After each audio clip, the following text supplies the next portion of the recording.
Chicago, 2007. A storage auction for unpaid rent. A young man buys a box of negatives almost on a whim for a few $100s. He takes it home and starts to look. Inside are thousands upon thousands of photographs, decades of a city's private life, frozen on film, strangers on the street, children, tired hands, quiet, perfect, intimate, and not one of them has a name on it. The pictures, it turns out, were taken by a nanny almost no one had ever heard of, someone who spent a lifetime photographing the world and showed it to almost no one. So how does someone take more than 100,000 photographs this good and let the world see almost none of them? Last time we met a camera built to be seen, enormous, deafening, raised to eye level and pointed straight at the world. This is the story of its exact opposite. A camera you do not raise to your eye at all. You hold it low against your chest and look down into it, quiet, square, and almost invisible. Where one camera ruled by being impossible to ignore, this one let the person holding it disappear. This is the story of the Rolleiflex. Chapter 1. The camera you look down into. The Rolleiflex was a twin-lens reflex camera made in Germany by a company called Franke and Heidecke. The first thing you notice is that it has two lenses, stacked one above the other. The top lens is only for looking. It shows you the image. The bottom lens is the one that actually takes the photograph. And you do not hold it up to your eye. You hang it at your chest, flip open a hood on the top, and look down into it, into a little well of frosted glass where the world appears, soft and bright and square. The film it used was different too.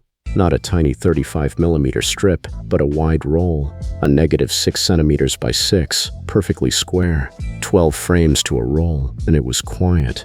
Instead of a loud focal plane shutter and a fist of exploding light, it used a soft leaf shutter hidden in the lens that closed with barely a whisper. There was just one strange thing. The image in that little glass well is flipped left to right. To use a Rolleiflex well, you have to learn to see the world reversed. Looking down, not up, into a quiet square mirror of the street.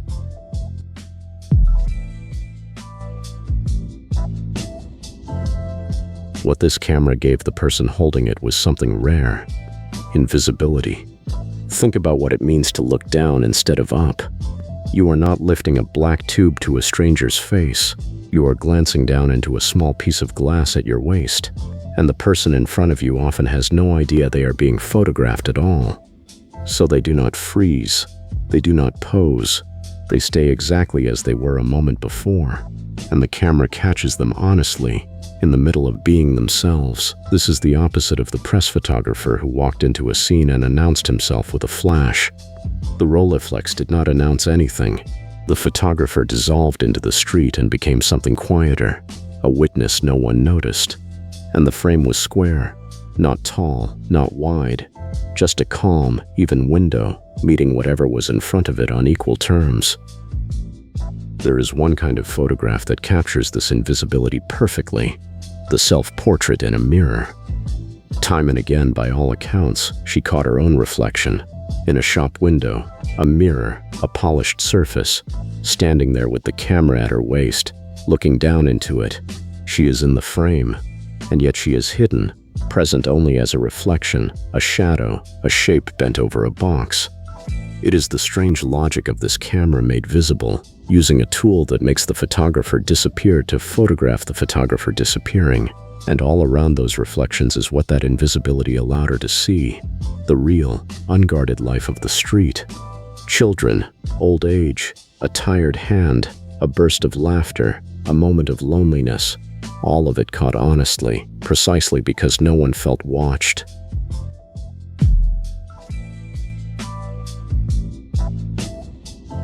No one embodied this camera more completely than a woman named Vivian Maier. Born in 1926, she is now widely regarded as one of the great street photographers of her century. And yet, in her lifetime, almost no one knew her name. Her job was not photography. She worked as a nanny, mainly in Chicago, raising other people's children. And on her days off, on her walks, on errands with the children in tow, she carried a Rolleiflex around her neck and photographed the street, holding a child's hand with one hand and looking down into the camera with the other. She did not photograph headlines or celebrities. She photographed sidewalks, alleys, markets, and strangers at their windows. The ordinary faces of a city that no one else thought to record. By many accounts, she was an intensely private person who showed her work and herself to almost no one. And the fact that she held this particular camera, the one that makes you disappear, changed everything. If she had carried a machine you raise to your eye and announce, the street could never have stayed so open. Because she looked down at her waist instead, the children did not stiffen, the passers-by did not perform, and the city stayed in its true face. She was almost part of the scenery herself. Invisible as a nanny, invisible as a photographer, unnoticed twice over. And that double invisibility was what let her get so close. Close enough for the street to stay honestly itself, where the press photographer of our last story was part of the event. She was the one the event never noticed, not announcing, just quietly, endlessly looking.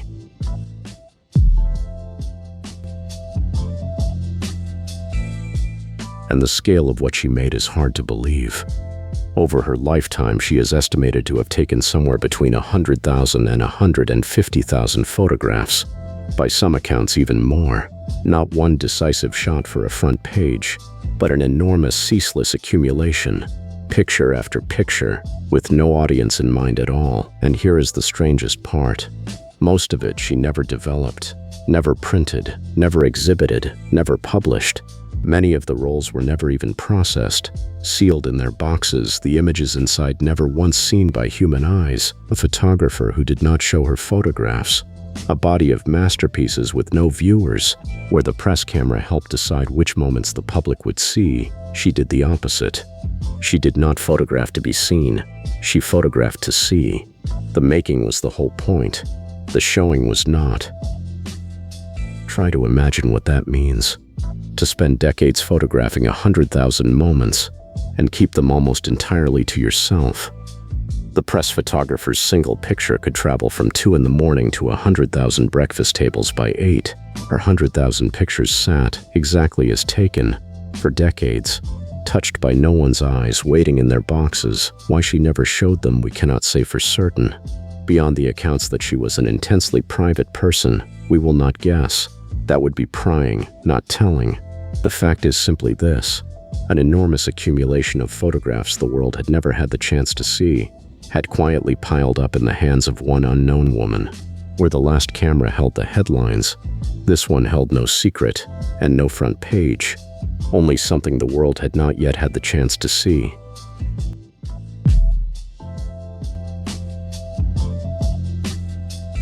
And then, finally, what had not been seen was seen. Around 2007, a young man named John Maloof bought a box of negatives at that Chicago auction, part of a storage lot given up over unpaid bills.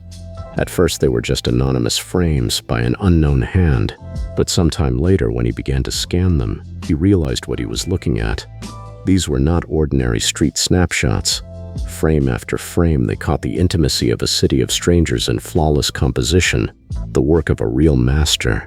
He followed the clues until he reached a name, Vivian Meyer, and in 2009, soon after she had passed away, the world finally discovered a photographer who had spent half a century making pictures almost no one had ever seen, unknown in life, celebrated only after she was gone.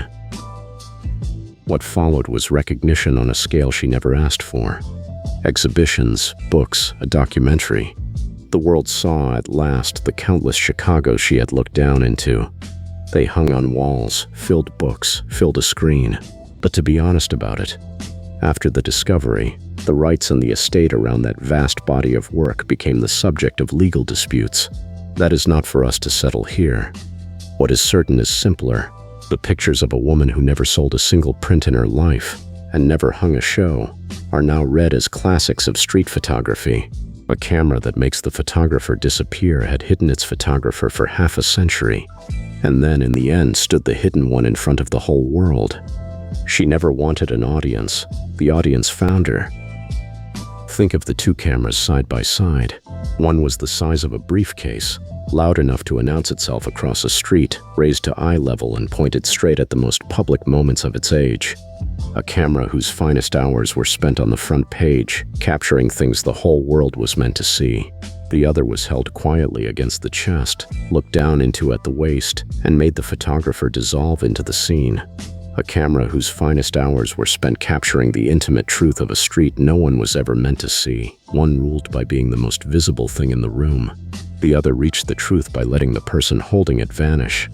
And yet the Rolleiflex was chasing the very same impossible dream that runs through this whole series, to make the moment matter more than the machine. It just did it in the quietest way of all, by erasing the photographer, erasing even the audience, and leaving nothing but the pure act of seeing.